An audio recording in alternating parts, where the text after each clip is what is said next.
Reading from Srimad Bhagavad Gita, chapter 10, text 20. Aham Atma Gudakesha Sarva Bhuta Shaya Stitaha Aham Adischa Madhyam Cha Bhutanam Anta Eva Cha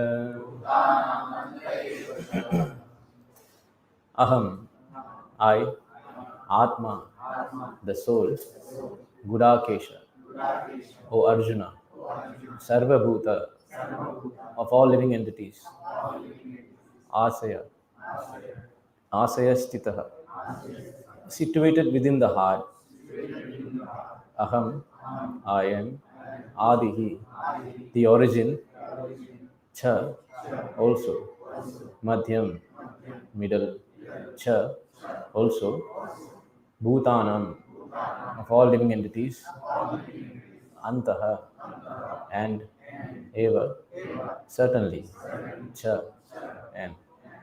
Translation and purport by His Divine Grace, A.C. Bhaktivedanta Swami Srila Prabhupada Ki. I am the Super Soul, O Arjuna, seated in the hearts of all living entities. I am the beginning, the middle, and the end of all beings. Please repeat. I am the Super Soul, O Arjuna, seated in the hearts of all living entities. I am the beginning, the middle, and the end of all beings. Purport. In this verse, Arjuna is addressed as Gudakesha, which means one who has conquered the darkness of sleep. For those who are sleeping in the darkness of ignorance, it is not possible to understand how the Supreme Personality of Godhead manifests himself in various ways in the material and spiritual worlds. Thus, this address by Krishna to Arjuna is significant, because Arjuna is above such darkness. The personality of Godhead agrees to describe his various opulences. Krishna first informs Arjuna that he is the soul of the entire cosmic manifestation by dint of his primary expansion. Before the material creation, the Supreme Lord, by his plenary expansion, accepts the Purusha incarnation, and from him everything begins. Therefore, he is the Atma, the soul of the Mahatattva, the universal elements. The total material energy is not the cause of creation. Actually, Mahavishnu enters into the Mahatattva, the total material energy. He is the soul. When Mahavishnu enters into the manifested universes, he again manifests himself as the super soul in each and every entity. We have experienced that the personal body of the living entity exists due to the presence of the spiritual spark. Without the existence of the spiritual spark, the body cannot develop. Similarly, the material manifestation cannot develop unless the Supreme Soul Krishna enters. As stated in Subala Upanishad, Prakriti Adi Sarva Bhutantaryami Sarvaseshi Cha Narayana. The Supreme Personality Godhead is existing as the Super Soul in all manifested universes. The three Purusha avatars are described in Srimad Bhagavatam. They are also described in Narada Pancharatra, one of the Satvata Tantras. Vishnu tu trin Rupani Purushayani Ato Vidhu. The Supreme Personality Godhead manifests three features as Karano Dakshai Vishnu, Garbho Dakshai Vishnu, and Shiro Dakshai Vishnu in the material manifestation. The Mahavishnu or the Karano Dakshai Vishnu is described in Brahma Samhita, Yak Karanar Vajale, Bhajati Smayoga Nidram. The Supreme Lord Krishna, the cause of all causes, lies down in the cosmic ocean as Mahavishnu. Therefore, the Supreme Personality God is the beginning of the universe, the maintainer of the universal manifestation, and end of all energy. So let's see the translation again.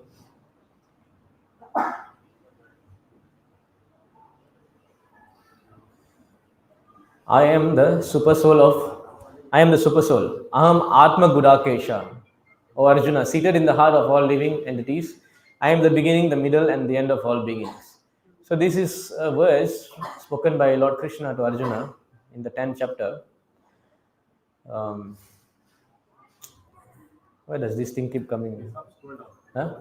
One time scroll down. Scroll down. Okay.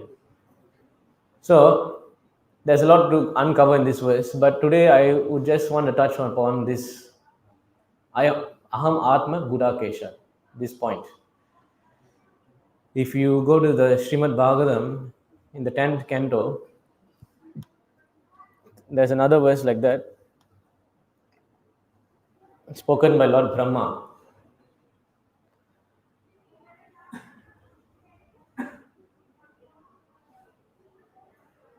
Okay. Krishnam ena avehitvam atmanam akilatmanam jagat ditaya sopi atra devi devi bhabati mayaya. So you can see this word here, atmanam akilatmanam. What does this mean?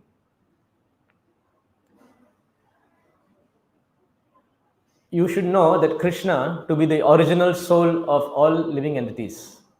For the benefit of the whole universe, he has, out of his costless mercy, appeared as an ordinary human being. He has done this by the strength of his internal potency. So, first thing, so why we want to discuss this point now, right? What is the theme of this topic? Why Brahma is saying that Krishna is Atmanam Akilatmanam? He is the soul of all souls. Of course, it doesn't mean that we are also Krishna. That's a gross mistake. We are part and parcel of that supreme soul, but we are not that supreme soul. We have the qualities of God, but not in the magnitude of quantity. So now, why is it important to know this? Firstly, now we're talking about God himself, but firstly, we do not know who we are also. First, let's analyze who we are. Unless I analyze who I am, then you see, now everybody is sitting here, right? Why you are here today? What is the reason that prompted you to come here? Because in your mind, you know that something beneficial I'm going to get out of this. Every living entity in this world is working for his own benefit, right? This is confirmed 5 verses before by Lord Brahma, actually. You see here. This is a very important point to understand.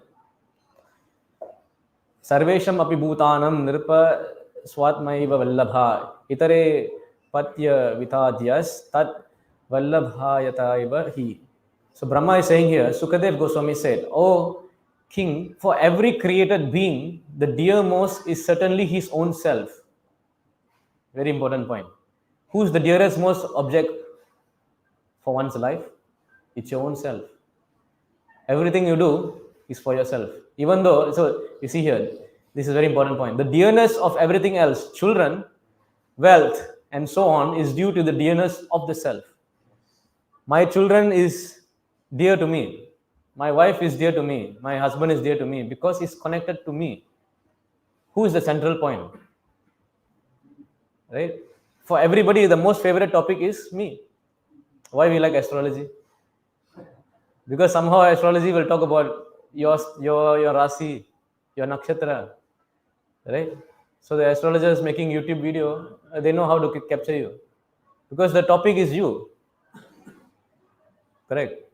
And now here I'm trying to talk to you about Krishna. You do not know who am I and who is Krishna. Then you will think this is not beneficial for me. Why so many people do not come to spiritual life? Because you are in illusion, thinking that this is nothing to do with me. Whereas all my material activities which I'm doing is something to do with me. Right? So the whole idea, the whole consciousness is I and me, myself and I. This is how our life has been going on in this material world. Right? And whatever you plan every lifetime, the desires that you accumulate, the activities you perform is all for that one benefit of the self. Like, see, recently I started to do some YouTube videos. So I thought of creating videos for to preach about this message of Krishna. So I was checking out this YouTuber, and then what was the topic of? I mean, he's giving a lesson, a very famous YouTuber, millions of subscribers. So the first thing he told, nobody cares about you. Everybody cares about themselves. So make videos which will attract people that will benefit them. They think it's beneficial to them. So here is the trick for the preacher. This is a very tricky thing, because you somehow have to convince people to understand actually you are not this body. You're accumulating so many activities to satisfy the body. But here we have to convince you to think, actually, no, you are Atma. You are part and parcel of Krishna. And your benefit lies with connecting with Krishna. That is where you get your full happiness and joy. So this is, unfortunately, this knowledge is not there in the world. What is there in the world out there? The knowledge about the outside world.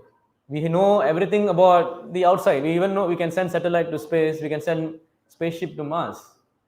But we cannot. We can control all the satellites, the drones and all. But we cannot even control the mind, which is sitting with us life after life. So the ignorance of who we are is what makes us suffer in this cycle of birth and death. Who is not suffering? Tell me. Recently, we went to India. We went to Vrindavan. We went to pilgrimage. So, I had a very bad food poisoning, and like first time in my life, I was put into drips. I never experienced these drips before.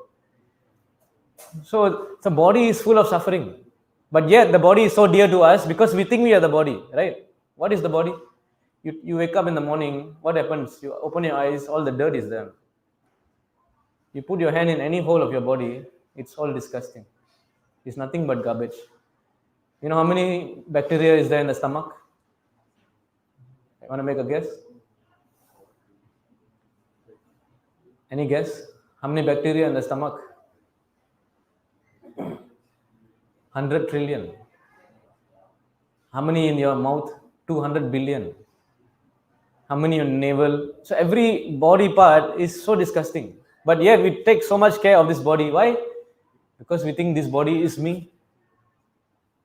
Right? If something is not me, we are taking so much of care, then how much I should know who am I to take care of that real self? Yeah? So unfortunately, the information we have is of the outside world. We know about everything outside, but the inside person we do not know. This knowledge is only found in India. Unfortunately, Indians have also lost their culture. We have been brainwashed by the British to reject our own books. The knowledge is there in India, in these books. The science of the soul is there in India. But how many of us study this? We are studying the science of the computer, right? What about the science of the soul? So we have to really we have taken this birth now. Now we are somehow fortunate to take this Indian birth. We shouldn't waste this. Of course, this knowledge is for everyone. Prabhupada went to the America and spread all over the world this knowledge. But especially the Indians. Yare deka tare kaha Krishna Ubadesha. Chaitanya Mahaprabhu say, all you Indians, take this knowledge and go out and spread this science.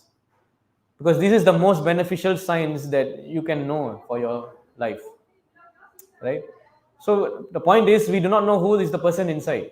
We have accumulated years and years of knowledge about what is not us. Who you are, you don't know. So there was a story. This man, he was a drunkard.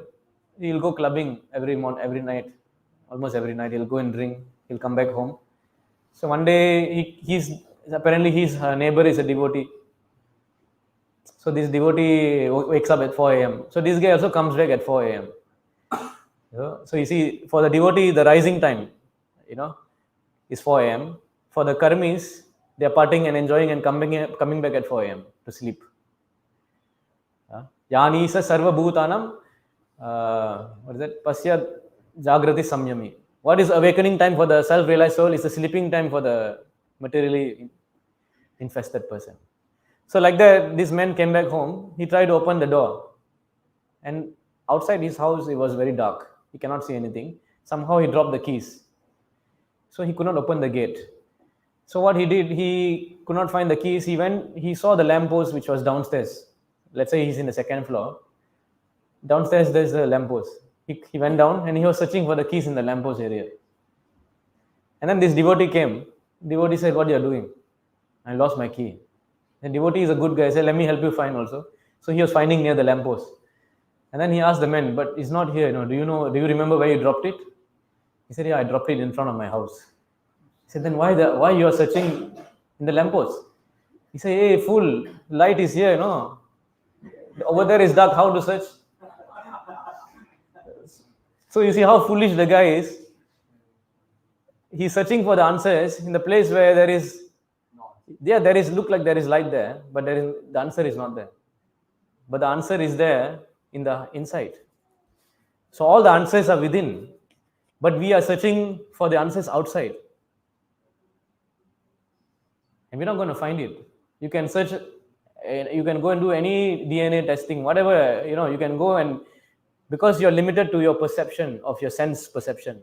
And there's a limitation of how much your senses can perceive. You cannot see. The most closest thing to your eyes, right? You can't even see your eyelids. So how you will see that something which is spiritual? You need spiritual knowledge, spiritual vision to see something spiritual, right? So now the problem is, number one problem is we do not know who we are, and we do not know what is beneficial to us. Even though you're working so hard to do something beneficial for yourself, that benefit cannot be understood unless you first know who you are, right? If, let's say, I think I'm a dog, I suddenly think I'm a dog and I behave like a dog. I try to go to the road. In India, we saw so many dogs. So I try to bark like them and live with them. Will I be happy? Can I be happy? I cannot, because I'm not a dog. So unfortunately, this is getting more worse in the Western countries like Canada, America. People are telling, I am anything I want to be. I'm a cat. There's a school in Australia, the children are saying, I'm a cat. Then the teachers say, okay, you behave like a cat. You crawl in like a cat, you meow. How long you can do this nonsense? So many people, they are having this illusion. There are so many gender pronouns now. I am this gender, I am that gender, making up things. What you are, you're not behaving like that. So somebody made a quote like that, like somebody said, who are you to judge me? I'm a cat, who are you to judge me? And this guy answered saying, I am a judge. That's why I can judge you. Because I think I'm a judge. So if you can think you are a cat, then I am a judge. So where does this lunacy ends? Right? Of course, now we see Western world is going towards that way. We should at least understand who we are. We are firstly not the body. So number one point, let's establish this point. How to know we are not ourselves? We are not the body. Huh? How do you want to do that? But before that, let me just show the next verse before we go to the topic about how to know that.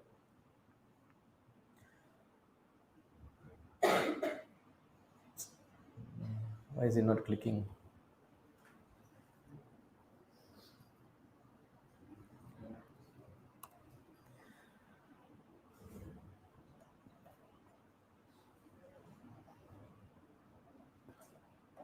So this internet is slow. So anyway, now the point is, another example I can give you. If I think that I am my car, does it make sense? What's going on? So my life is stopped, is it? The life is going on. This Vedam's websites are only down. So what do I do? Prabhupada books are? No, that doesn't have 14 chapter. Doesn't have. Or up to 30. What's going on? Right, I want to. Okay, so yeah, the next verse you see here. For this reason, O best of kings, the embodied soul is self-centered. He is more attached to his own body than the self, and self than to his so-called possession like children, wealth, and home. It's hard to believe this, but it's true. Like now, example, there's war going on in Palestine, right? We don't think much about it. But let's say you suddenly saw a news, 20 Indian nationals were killed in Palestine bombing. Immediately you are paying attention to the news. Why? Because you think you're Indian. Let's say you are somewhere in Iceland walking. Suddenly you saw one Indian walking in front of you. You suddenly look at, wow, your eyes will get brightened. Hey, my fellow countryman is here. Right? Because you think you're the body. Another point, if you think that I am the car, let's say I'm driving a Toyota car, and I think do I become a Japanese just by driving the Toyota car? Can I go into Japan without visa? Imagine I fly to Germany. Let's say I have a BMW. I fly to Germany, and then they ask, "Where's your visa?" I say, "I am German."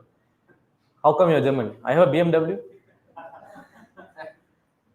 Will that be accepted? So similarly, we think that the body is us, this wife, these children, this family, this society, this nation. Gandhi was fighting so hard for the country, thinking, I am going to liberate India. What happened in the end? Got assassinated.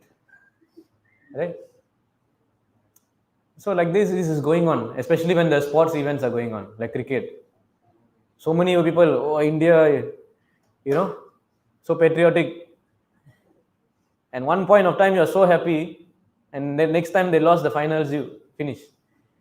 You cannot eat for 2 days also. Why? Because you have so much identity connection with that country, right? Yeah. So what will happen like that? Because what Krishna says in the Gita, yam yam vapi smaran bhavat yadat tante kalevaram. What you are so attached to, next life you will become that. You will born as that. Let's say you are Indian, you hate Pakistan so much, always hating them. You know what will happen next life? You will born there. So you see how this is going on and on and on. So what Krishna is trying to tell to Arjuna, you have to understand who you are and work for the real benefit of the soul. Then you can transcend this samsara. This is not nice to take birth and, like this night, like example, this life I'm so attached to my family, I'm so happy, my wife, my children, and I'm not going to see them again next life. You know that? Can you imagine? I am living with this person for the next 30, 40 years. After that, I'm not going to see them. Is it nice? No, right? We want something permanent, no? So why we are not happy? This is point. Number one point. Why we are not happy? We are trying to find happiness in a platform which is impermanent, which is always temporary. So if you remember this point, if there's a sat, there's asat. If something is sat, it is always true. Always true. Something as asat, it will be true for some time, and then it will become false. Example, now let's say I'm saying I have true love for my wife. That is not true love, because one day I have to separate, right? One day this person has to die, I have to die. No more true love. So you have to form a relationship with that person who never changes. And that is Krishna, and that is God. When you establish in the relationship which never changes, then your other changing relationships become also fixed. Because Krishna says, you know what he says? I will take you back, and I also will take your family back. So what is the most benefit thing you can do for your loved ones? Become a devotee. Chant his name, become a devotee. And you come to a platform where both of you all, not only you, your generation, 10 generation, it says 21 generations, Lord Narasimha is saying, I will bring them back. So you're working so hard for your benefit of the family, work for this. Because whatever you're working for is for the body, which will perish. Work for the soul, which is eternal, which is truth. Right? Like as an example, I'm thinking Indian cricket, right? Giving me so much happiness one time. But in 1 second, everything become unhappy. But with Krishna, you can never experience a point where you'll never be unhappy. Why? Because he is the most, as we saw in the verse, now we are seeing, right, the most dearest possession is myself, right? So now we see the next verse.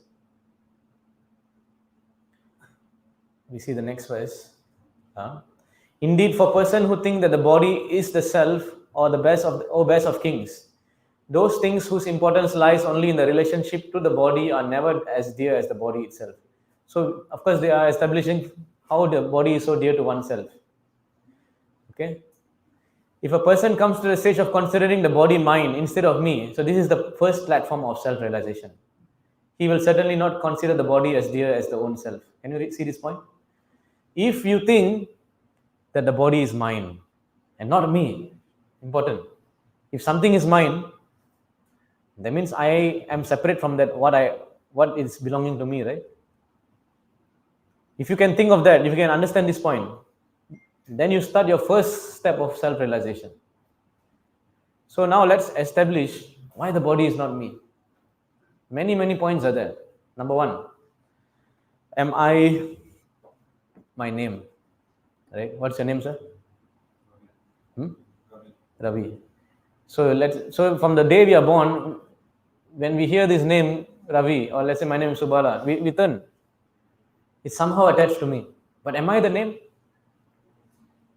Let's say you are getting married and you send me a wedding card. I have to come personally. My name cannot go separately to attend your wedding. Right? So the name and me is not same. But Krishna is not like that. Krishna, that person, and his name is the same. That is absolute. That is truth. That is Sat. We are Asat. That's why it's not same. What is the proof of that? We saw Draupadi, right? She was being disturbed by Dushashan and she just called out, "Hey Govinda, please save me, Dwaraka Vasina."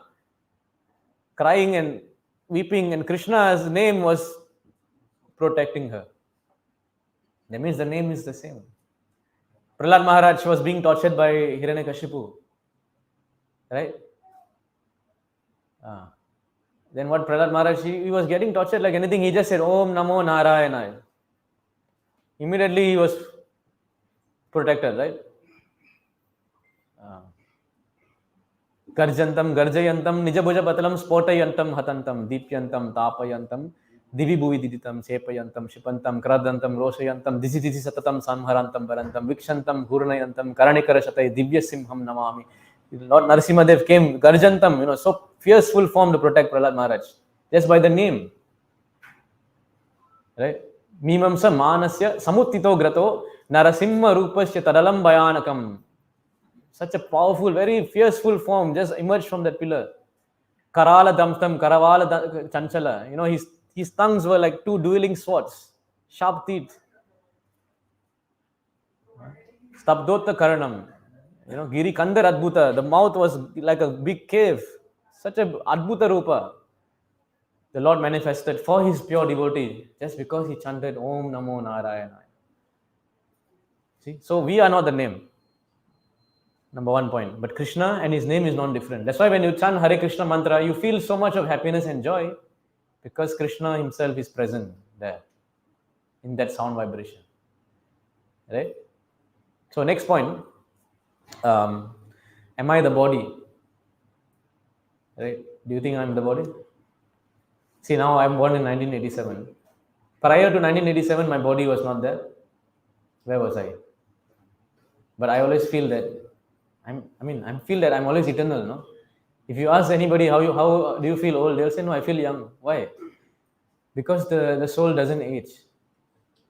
Correct? Soul doesn't age. No matter how many happy birthdays you have and how many candles you blow, you don't feel you're getting older. Like now I'm 36, but I always feel like I'm 16.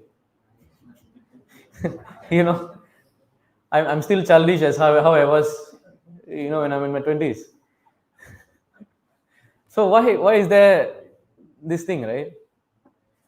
Because we are not the body. Another point. Now let's say your father passes away. Everybody, grandfather passes away. Let's say, right? So when I'm bringing my grandfather to the hospital, and then let's say my relatives are calling me, what's going on? I say, yeah, I'm bringing grandfather to hospital. Let's say he passes away. And then somebody calls me, what happened? I said, I'm bringing back the body to the home. Right? Do we say I'm bringing back such and such person to the home? I said immediately the pronouns change. It becomes body. When my grandfather is alive, if I slap him, what will happen to me? I'll go to jail. But if he's a dead body and I slap him, nobody will do anything. Why? Because the person is missing. The person is not there. If he's alive, I try to put fire on his body, I will go to jail. Murder. When he's dead, I put fire. They say, oh, he did the funeral ceremony so nicely. Why? The person is not there. So this way we can analyze, we are not the body. Right? Next point.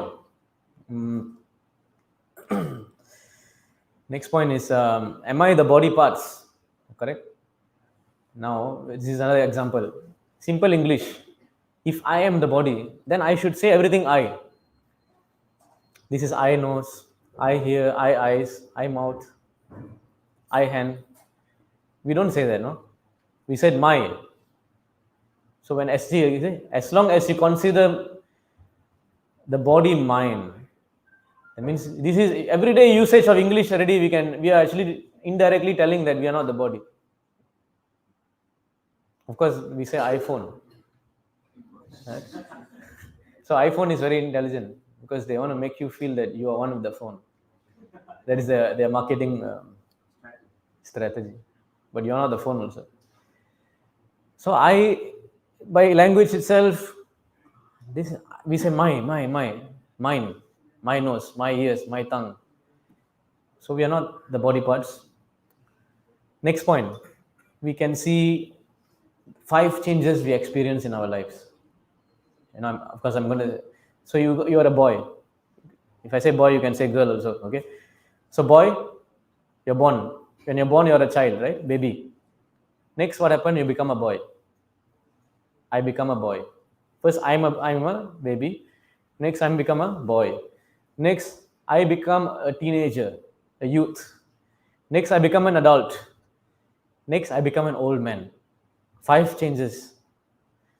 So these 5 bodies are changing. I was a baby. I was a boy. I was a youth. I was a adult. I was an old man. 5 things are changing, but that I doesn't change. I. Can you see the words? I was a boy. I was a child. I was a boy. This I is remaining same. This is always changing. So if I change 5 times, am I 5 different people? No, right? Does your mother cry when you become old? Does the mother sees this? So you see the child is there, sitting there. That same child is going to grow. And the mother there, she is going to see the child, even in the form of an adult, as the same person. The mother will deny that this is a different person. Correct? So our mother also can recognize who we are. And if you are changing 5 different bodies, you should not remember. See what happens at death. Death means forgetfulness of the previous birth. Do any of us remember the last life? Of course, there are many cases. There's a scientist who documented 4,000 cases of reincarnation. 4,000 cases. So it's not a joke. It's not a myth anymore. Scientifically, many things have been analyzed. But most of us forget our previous existence. Because death is so painful, we forget. But here, I have changed. So death means just change of another body. Similarly, now I have changed 5 different bodies. Have I forgotten what I did as a child? No. Right? So again, we can see this. We are not the body. Okay, next point. Our relationships in life. Also same thing, 5. Imagine the line, okay? I am a child. So I am a child to someone. Okay? Next line. As I grow older, I become a brother. I become older, right? I become an older brother. I am a brother. As I grow older, I am a husband. As I grow older, I am a father-in-law. As I grow older, I am a grandfather. How many things have changed here? 5 things have changed. Here, the I didn't change. So again, we can understand, despite all the changes we experience in the body, that I principle remains the same. Correct? Now, next point. So I'm not the body, we understand. What is higher than the body? Right? The prana. Am I the prana? What is prana? So actually there is a story in the Brihad Aranya Upanishad. In Brihad Aranya Upanishad, what happens? All the senses, the sense of sight, hear, touch, smell, sound, hearing, all the senses were having a competition to see who is the best, who is the most important in the body. So what they did, they went to Krishna. I mean, they went to God. They said Brahman. They didn't say who, but the supreme Brahman, who is Krishna. So they went to the Lord, and then they say, who is the most important person? Is it the eyes? Is it the nose? Is it the ears? Is it the tongue? Is it the skin? Right? So Krishna says that, okay, if you want to know who is the best, you leave the body. Okay? And when you leave the body, if the body still functions, then you are not so important. So first the eyesight left. Eyesight left, body was still going on. You're blind, so what? The hearing also left. The guy was still going on. The taste also left. This guy was still alive.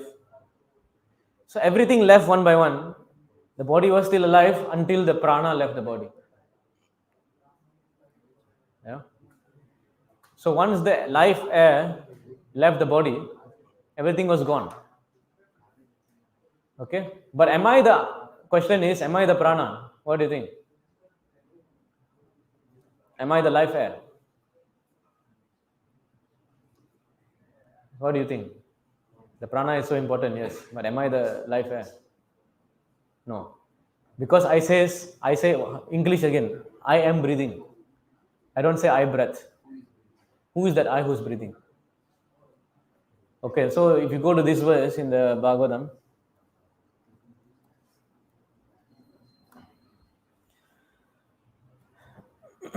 this verse talks about the prana. So there are 5 kinds of prana we have to know about. Actually 10 kinds of prana. So number 1, the apana. The air which passes through the rectum, evacuated bodily air, is called apana. So when you fart, this is the apana air. Okay. And then the air which adjusts the foodstuff within the stomach, which is sometimes sounds as bleaching, is called samana. So we have no control of this air also. Can you imagine? Everything is happening by the will of the Lord, by the power of Krishna. Okay, so now this is the second air. The next air is in the throat, and this is called udana. When you choke that person and they suffocate, that is udana. And the total air which circulates throughout the entire body is called vyana.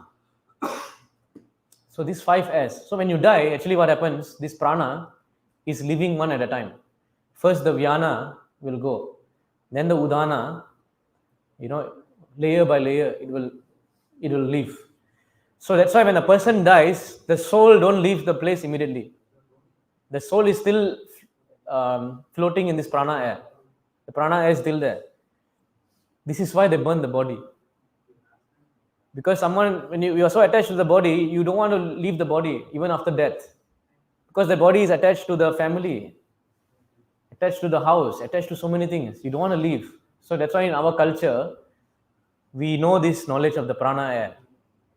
And when you burn the body, this prana air will leave. You are helping the soul to move on. And because if they forcefully don't leave, then they still hover around in the prana air. That's where you get ghosts.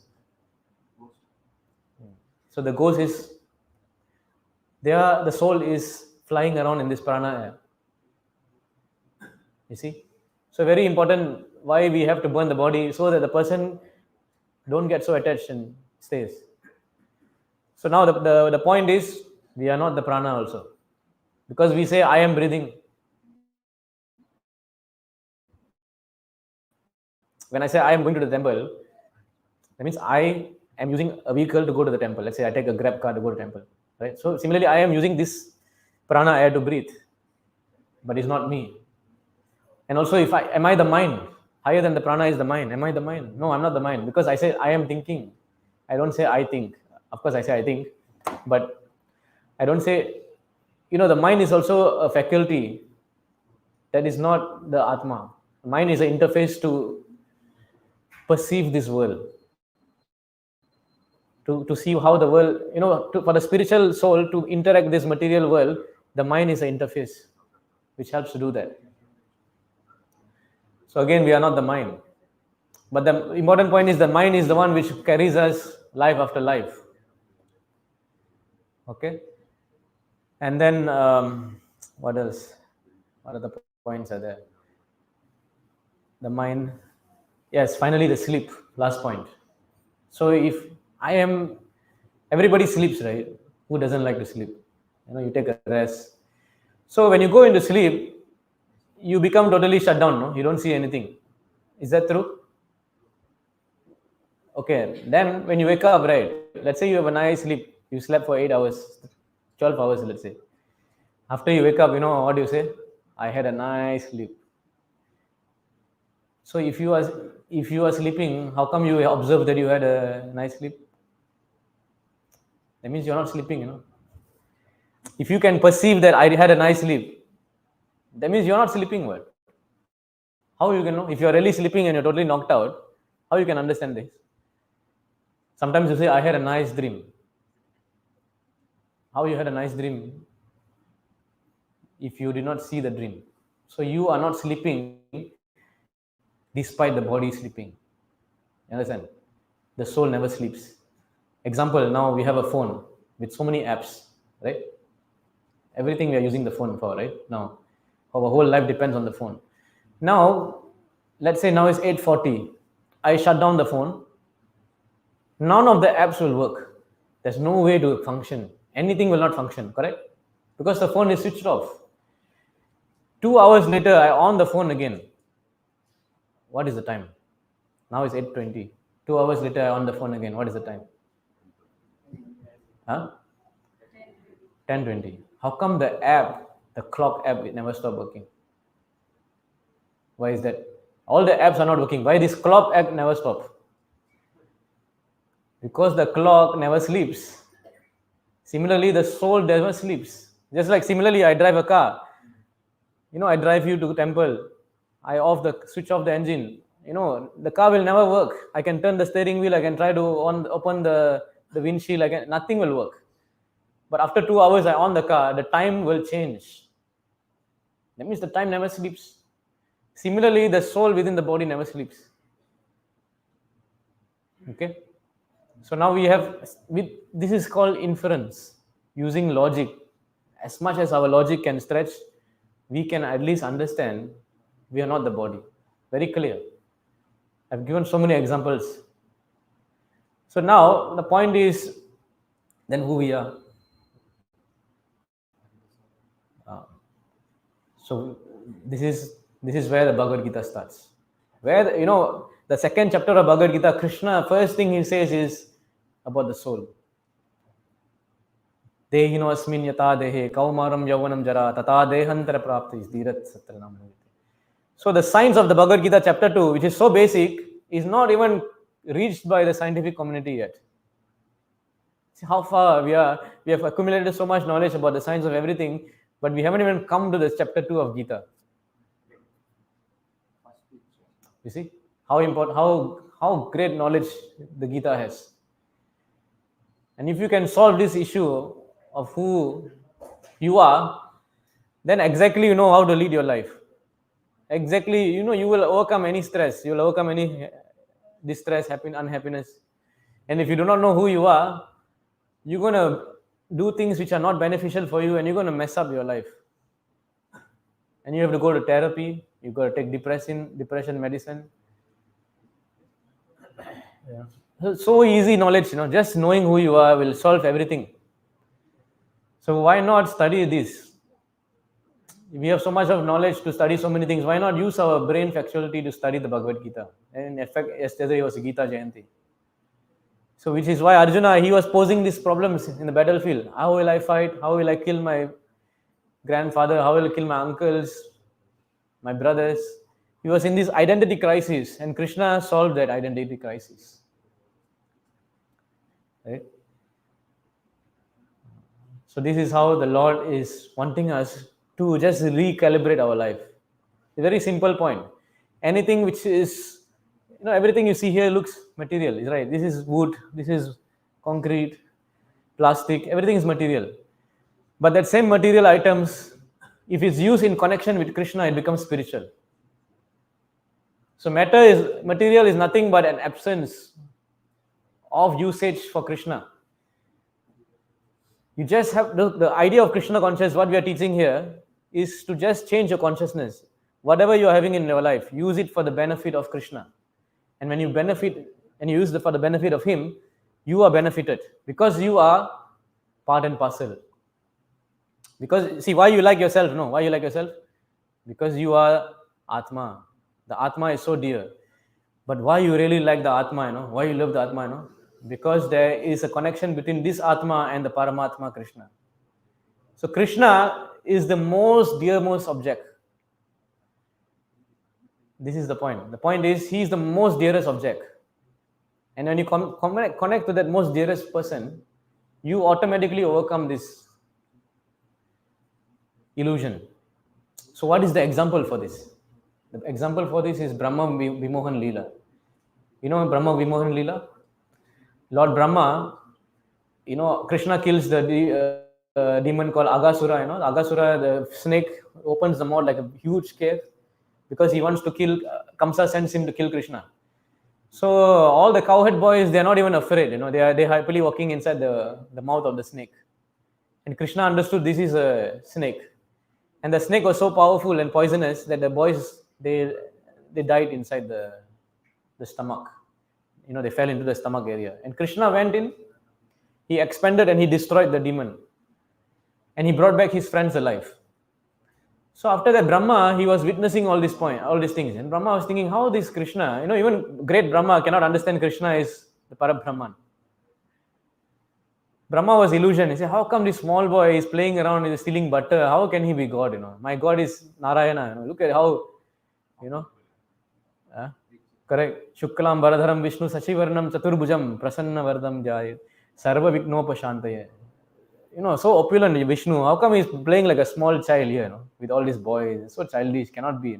So Brahma wanted to test Krishna. So what he did, he kidnapped the boys, the calves, all the small calves, the boys. He kidnapped and brought them to Brahma Loka for 1 year. Of course, Brahma's time, our 1 year is like a few seconds there only, few minutes.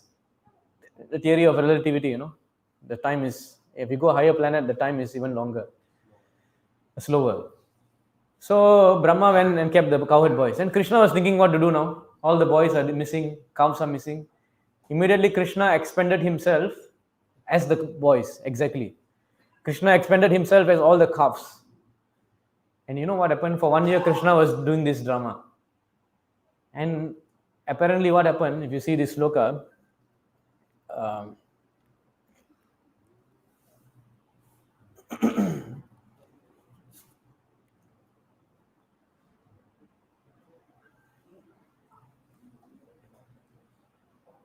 so here is from the 10th canto, 13th chapter. Previously, from the very beginnings, the gopis had motherly affection for Krishna. Indeed, their affection for Krishna exceeded even their own affection for their own sons. In displaying their affection, they thus distinguished between Krishna and their sons. But now that distinction disappeared. So everybody there, we already established Krishna is Atmanam Akila Atmanam. He is the soul of all souls. That means he is the most dearest person, more dear than ourselves. So naturally, all the persons in Vrindavan, all the gopis, the cowherd women, they loved Krishna more than their own sons, which is normal, which is natural, because he is the most dearest object. So when the boys all were kidnapped, they suddenly felt so much overflowing love more than their child to this boy who is Krishna actually. Krishna, replicated himself as the boy, The love for the son was much more than before. Why? Because Krishna is the most dearest person. This is a proof.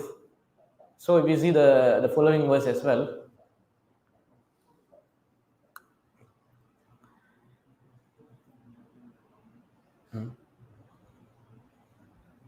Although the inhabitants of Vrajamumi, the cowherd man, the cowherd woman, previously had more affection for Krishna than their own children, now for 1 year their affection for their own sons continuously increased.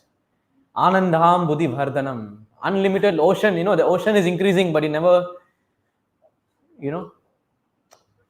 if you want a loving relationship with someone which never is always newer and newer and newer and always increasing, that is Krishna.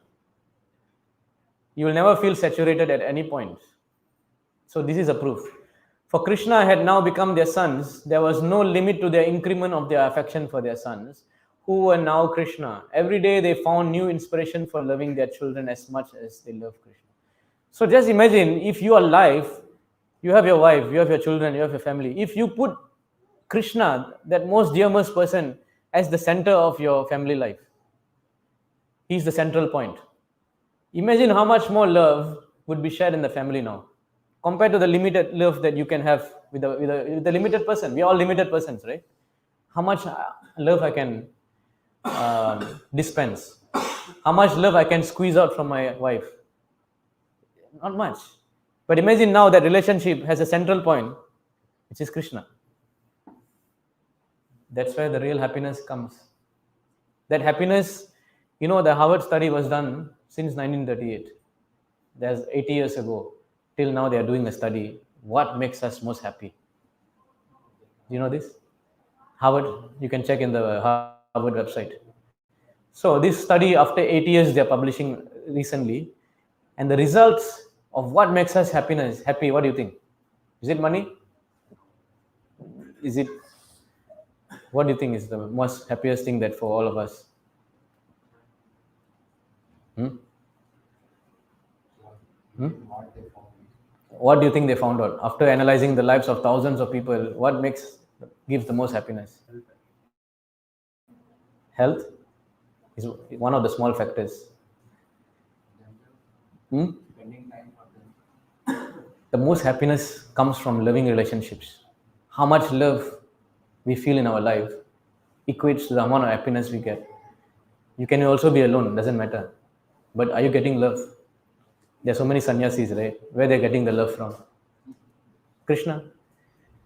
So now the thing is, okay, I understand. That means something which is living only can give me happiness, not the Lamborghini. For a while, I'll be happy with my Lamborghini, but it's something material. The Lamborghini does not have the DNA of happiness inside, but something living has the DNA of happiness. That's why we try to get even the money we want to earn in our lives and accumulate. It's for the the means of we are going through the end goal is what? To use it for our family, right? All the hard work we do in the office, why? To use it to further our loving relationship with our family members, with our loved ones.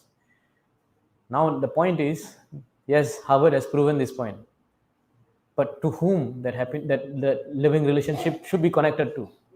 Because, like I said, if I love my wife whole my life, yes, very nice. One day she goes away, I become unhappy, right? So how to be in a relationship where I'll never be unhappy? That is with Krishna only. That is with our eternal loving Father, or whatever. Our loving Krishna can be your child, Krishna can be your father, Krishna can be your even lover, your friend. In any way you want to reciprocate with him, he can become that. And that begins when you start chanting the Hare Krishna mantra. Hare Krishna, Krishna Krishna, Hare Hare, Hare Rama, Hare. So we are saying this mantra, why? Because we are saying, my Lord, I have forgotten the relationship I had with you. I've forgotten this love I had with you, and I'm trying to find love in this material world, which is just giving me pain and unhappiness. So please, Hare is Radharani. Radharani, please let me rise back. When we say fall in love, right? If you are in love, why you fall? So you fall in love in the material world, but you rise in love in the spiritual world. So my dear Radharani, I have fallen in love with this Maya and I'm suffering.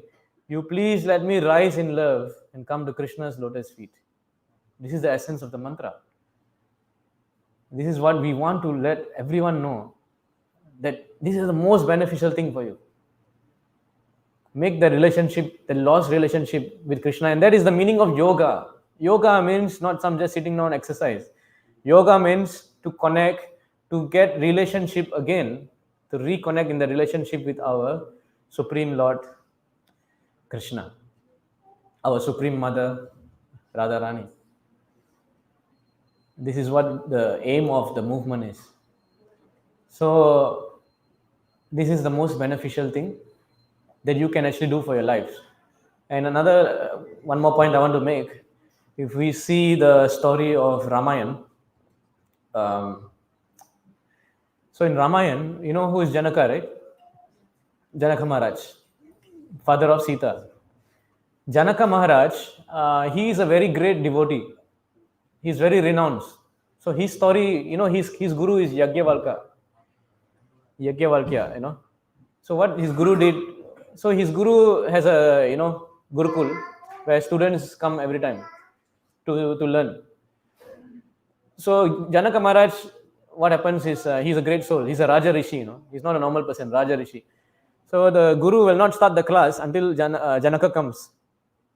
And all the students were very jealous. Why this guru always giving favoritism to Janaka? If he comes late, why he's of course he doesn't come late every time. I'm not saying he's a late comer, but he gives a lot of importance to Janaka. So one day what happened, the guru could understand that the disciples are not happy with him. So the guru, by his mystic potency, he created a huge fire in the kingdom of Mithila. Everywhere was burning. Okay, the illusion. And all the disciples, so-called sadhus, were running. Oh, I need to protect my house. I need to protect my possession. I need to save my land. But you know what Janaka did? He never moved a single inch. He just sat there. He was not bothered when everything was burning. Why? Because he knows that everything is matter and it will perish. But only the soul will remain. He knows that the relationship between me and the Parabrahman Krishna, it is never going to change. That is all that is enough. This is why he's a Raja Rishi. This is why he's a Mahajan. There are 12 Mahajan, he's one of them. So Janaka was not affected. Then immediately the Guru, what he did, he took out the fire. And everybody saw, hey, the fire is gone. What happened? Then the Guru said, you all are great brahmacharis and, sannyasis. And you're so attached to your possession, and look at how Janaka is. He doesn't even care. Because he knows that I am not the body. Aham mameti. This is not me. Right? You are in aham mameti. Jai Shri Shri Radha Madhavini. All of you are in aham mahameti platform. Janasya mohoyam aham mahameti.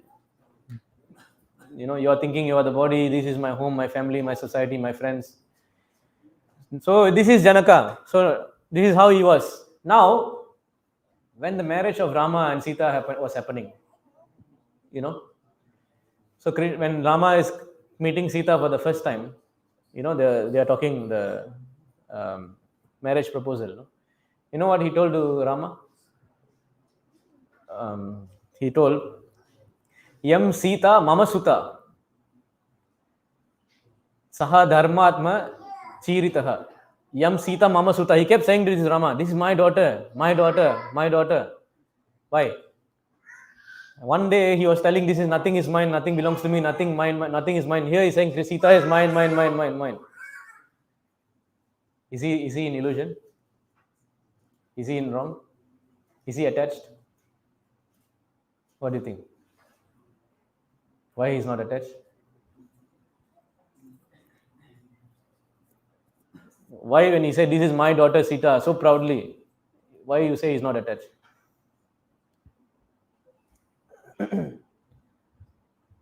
Why? No answer? Because Radha and Krishna, they are our eternal, they are who we belong to, no?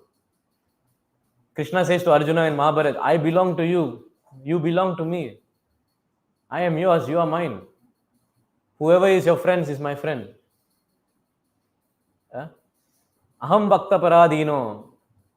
I am sold out to you. So similarly, nothing is us in the material world. But our real connection is with Krishna. So renunciation means renouncing things which are not related to Krishna. Renunciation only can come when you are attached to Krishna. Some people say give up everything, nothing, that will not work. For a while you can be like that. But unless you are attached to Krishna, who is the Atmanam Akila Atmanam, you will not feel happiness. So Janaka, he was not wrong in saying this is Yam Sita Mama Suta Saha Dharmatma Chirataha. He said that when you marry Sita, she walks in the path of Dharma. You are a person who follows Dharma. But if you go off track from Dharma, Sita will bring you back to Dharma. Like that Janaka was telling to Rama. Of course, Rama will never go against Dharma. But you see what a person she was. She is our eternal mother. See, so this is the relationship that we have to be in connection with. We have to be proud of. Yeah. So that is again why we do this Hare Krishna mantra daily. To remember this, to remind us, I am not this. Namaha. When we say Namaha means Namaha. I am not this. Right? When we bow down to the Lord, when we bow down to the Guru, we are saying, I am not this. Please take away my false ego. Huh? So this is how we can, see how the people, the devotees, how they form the relationship. Their only goal is Krishna. So now, recently we went to Vrindavan, right? Many of us went to Vrindavan. So that place where this pure love is there, that pure loving relationship can be easily established, that is Vrindavan. Vrindavan is the place where there is natural love for Krishna. If you go to that sloka, you see this verse.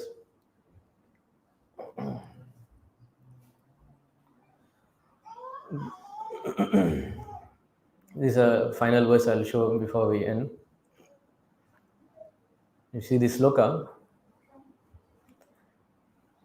Ittam satam brahma sukhanubhutya dasyam gatanam paradevatena maya shritanam naradharakena sakam vijaruhu krita punya punja. So this is spoken in the 10th canto. This is very beautiful chapter where Krishna is going to the forest to eat. He is cowherd boy. He's going to the forest with his friends to graze the cows. So all the friends in the beginning of the chapter, we see they carry their lunch boxes with them. Everyone has a lunch box. The mother will give. So these boys, naturally, they are very naughty. Where we get the naughtiness from? It's coming from Krishna. So what they do, they'll steal another boy's lunch box, and then they'll start throwing to each other. And then this boy will start crying, then they'll give him back.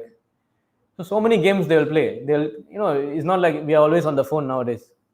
So many outdoor games. They will see the monkey in the tree, they'll catch the monkey tail and swing. They will go to the well, and then they'll see the reflection, and then they'll start shouting, hey, you think you're so strong? I'm stronger than you. So they're looking at the shadow, and then they are fighting the shadow also. So like that, they used to play so many games. And if you see, I'll show you the previous sloka. Sometimes Krishna will walk. Krishna would go in some distant place to see the beauty of the forest in Vrindavan. Then all the boys would run to accompany him. Each one saying, I shall be the first to run and touch Krishna. You see their consciousness. When they see Krishna, they are running. Let's see who touched Krishna. But here we are thinking, who will touch that first prize? That house, that money, that degree, that masters. We are running mad after material accusations.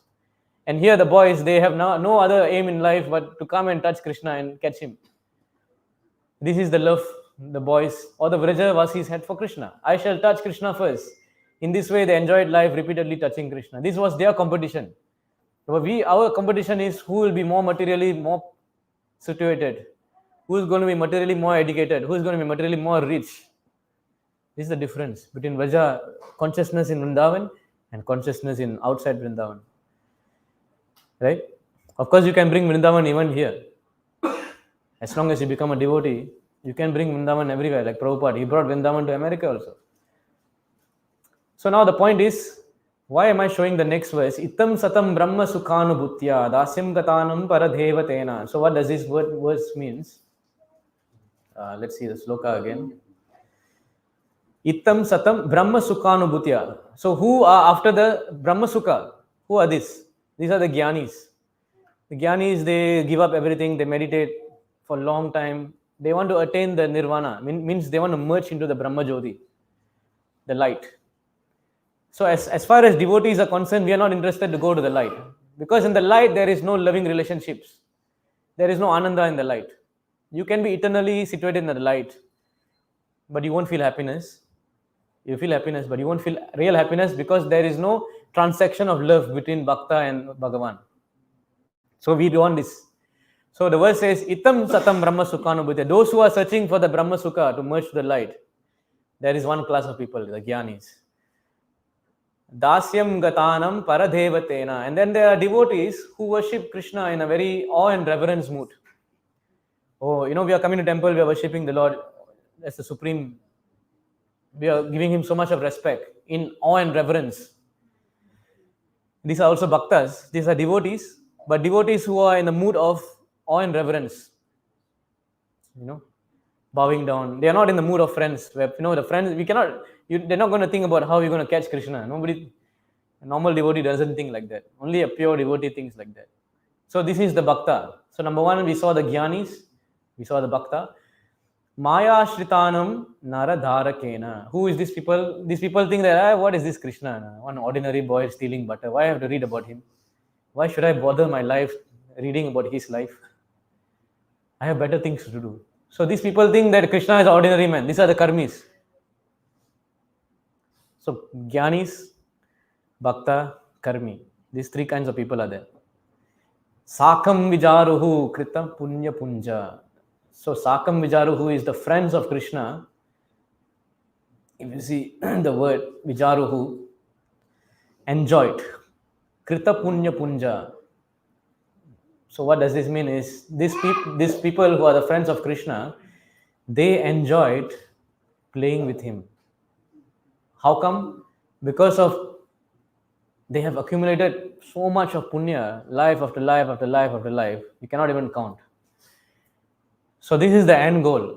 That loving relationship with Krishna without even awe and reverence. Without even respect. The boys have no respect. They just climb on Krishna, they'll jump on him, they'll defeat him in the games. Of course, we are nowhere near there. With this, I'm just showing you what is Vrindavan consciousness. What kind of loving relationship they have with Krishna there. This is Vrindavan. So they are in a platform where they can play with Krishna, and Krishna becomes their toy like that. He becomes like a dancing doll in their hands. What kind of devotion you must have to conquer the Supreme Lord? Krishna is known as Ajita. He cannot be conquered. Unconquerable. But that Supreme Lord here becomes conquered by the friends of Krishna. Not only the friends, but the Vrindavan Vasis, Vraja Vasis. So when I was saying about what is beneficial to you, the most beneficial thing to you is, number one, understand who you are. Number two, after knowing who you are, please make a relationship with that most supreme, dearmost person, Krishna, Radha and Krishna. After making that relationship, what is the end goal that happens? You will play with him. Instead of playing in this material world with all the satellites and skyscrapers and computers, you can get a chance to go to Vrindavan and play with him directly. This is the highest epitome of happiness you can find in the loving relationship of Krishna. And how that happens is, again, please start chanting. If you have not, from today onwards, please take the beats, start chanting daily. Hare Krishna, Krishna Krishna, Hare Ram.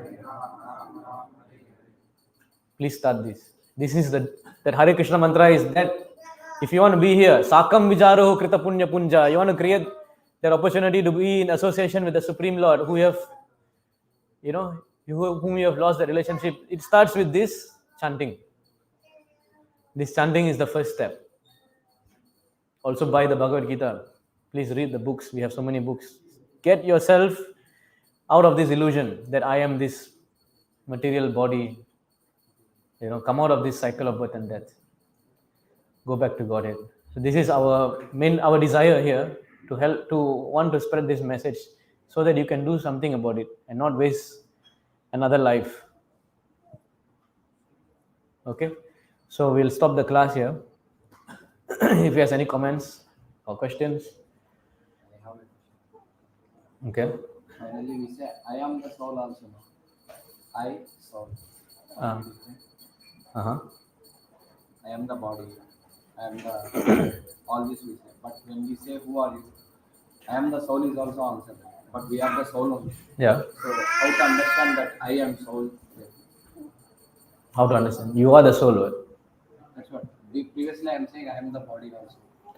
You will understand more as you chant, as you keep chanting, as you keep realizing. The self-realization will come from within, and then you'll realize you are the soul and you have a connection with the Supreme Soul. So all the dirt in the heart has to clear by this chanting process and by reading the words of Krishna. Samsara mala nasanam, all these things will be gone. Then you will act as the soul despite being in a material body.